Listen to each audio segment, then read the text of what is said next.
নমস্কার বন্ধুরা, SB academic সেন্টারের প্রত্যেকটা ছাত্রছাত্রীকে স্বাগত। তো দেখো, নিউ সিলেবাস রাষ্ট্রবিজ্ঞান নিমাই প্রামাণিক খুবই গুরুত্বপূর্ণ বই। এই বইয়ের তো দেখতেই পাচ্ছ প্রথম সেমিস্টারে বই আছে। এই বইটা আজকে আমি প্রথম অধ্যায়ের যে সমস্ত এমসিকিউবগুলো আছে সেই এমসিকিউবগুলো থেকে মাত্র 15 থেকে 16খানা এমসিকিউব দেখাবো, যেগুলি খুবই গুরুত্বপূর্ণ আছে। ঠিক আছে, তো দেখতেই পাচ্ছ একটি শাস্ত্র হিসাবে রাষ্ট্রবিজ্ঞানের প্রকৃতি পড়ে দিই।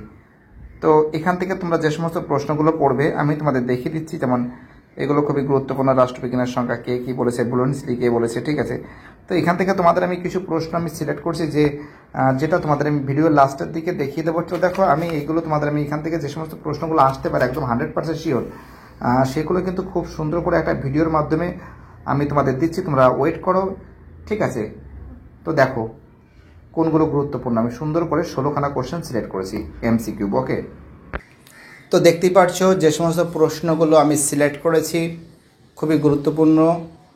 তো দেখো, তোমরা নিমাই প্রামাণিক এবং অনাদি কুমার মহাপাত্র দুটো বই ফলো করতে পারো। আর এখান থেকে কিন্তু যে সমস্ত প্রশ্নগুলো আমি বলছি 15খানা প্রশ্ন, আমি বলতে পারি সামনের পরীক্ষায় এই 15খানা প্রশ্ন থেকে কিন্তু তোমরা কমন পাবে। ঠিক আছে, কি বলছি বুঝতে পারছো? একদম পাক্কা গ্যারান্টিকার সাথে আমি বলছি। যেগুলো বলছি সেগুলো কিন্তু তোমরা বাড়িতে বসে ভালো করে ফলো করবে। ঠিক আছে, প্রথম প্রশ্ন দেখো কি বলেছে। রাষ্ট্রবিজ্ঞান একটি কি? অ্যান্সার হবে গতিশীল বিজ্ঞান। কী হবে অ্যান্সার হবে? এর অ্যান্সার গতিশীল বিজ্ঞান। অ্যান্সার কী হবে? অ্যান্সার হবে এর অ্যান্সার গতিশীল বিজ্ঞান। 2 দাগের প্রশ্ন, রাষ্ট্রবিজ্ঞানের শুরু ও শেষ ড্যাশকে নিয়ে। অ্যান্সার হবে গার্নার। কথাটি কে বলেছেন? গার্নার বলেছেন। রাষ্ট্রবিজ্ঞানের শুরু ও শেষ কাকে নিয়ে? রাষ্ট্রকে নিয়ে। কথাটি কে বলেছেন? গার্নার বলেছেন। 3 দাগের প্রশ্ন, অ্যারিস্টটল একজন। অ্যান্সার হবে গ্রিক দার্শনিক। কী হবে? অ্যান্সার হবে গ্রিক দার্শনিক। 4 দাগের প্রশ্ন, a grammar of the politics গ্রন্থের লেখককে। অ্যান্সার হবে বিয়ার ল্যাস্কি। 5 দাগের প্রশ্ন, রাষ্ট্রবিজ্ঞানের জনক অ্যারিস্টটল। 6 দাগে, রাষ্ট্রবিজ্ঞান একটি প্রগতিশীল বিজ্ঞান। কথাটি বলেছেন লর্ড ব্রাইস। 7 দাগের প্রশ্ন, কি বলেছে? পাবলিক অপিনিয়ন গ্রন্থটির লেখক। অ্যান্সার হবে লিপম্যান। 8 দাগের প্রশ্ন, রাষ্ট্রবিজ্ঞান ড্যাশ বিজ্ঞানের শাখা। সামাজিক বিজ্ঞানের শাখা। 9 দাগে, পলিটিক্স গ্রন্থের লেখক অ্যারিস্টটল। 10 দাগে, আধুনিক রাষ্ট্রচিন্তার জনক বলা হয় ম্যাকিয়েভেলিকে বলা হয়। 11 দাগে, প্যারিসে কোন সালে আন্তর্জাতিক রাষ্ট্রবিজ্ঞান সম্মেলন অনুষ্ঠিত হয়? অ্যান্সার হবে 1948 সালে।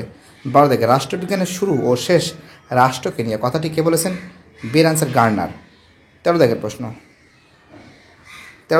কি বলেছে? এ গ্রামার অফ পলিটিক্স গ্রন্থের লেখক। অ্যান্সার হবে ল্যাস্কি। 14 দাগের প্রশ্ন, রাষ্ট্রবিজ্ঞানের জনক অ্যারিস্টটল। তো দেখতেই পাচ্ছ প্রত্যেকটা প্রশ্ন আমি খুব সুন্দর করে তোমাদের সামনে সলভ করে দিয়েছি। আমি বলতে পারি এখান থেকে কিন্তু তোমাদের পরীক্ষায় কিন্তু 100% কমন আসবে। পরের প্রশ্ন 15 দাগের প্রশ্ন, কি বলেছে? 15 দাগের প্রশ্ন বলেছে রাষ্ট্রবিজ্ঞানের শুরু ও শেষ রাষ্ট্রকে নিয়ে। কথাটি কে বলেছেন? গার্নার বলেছেন।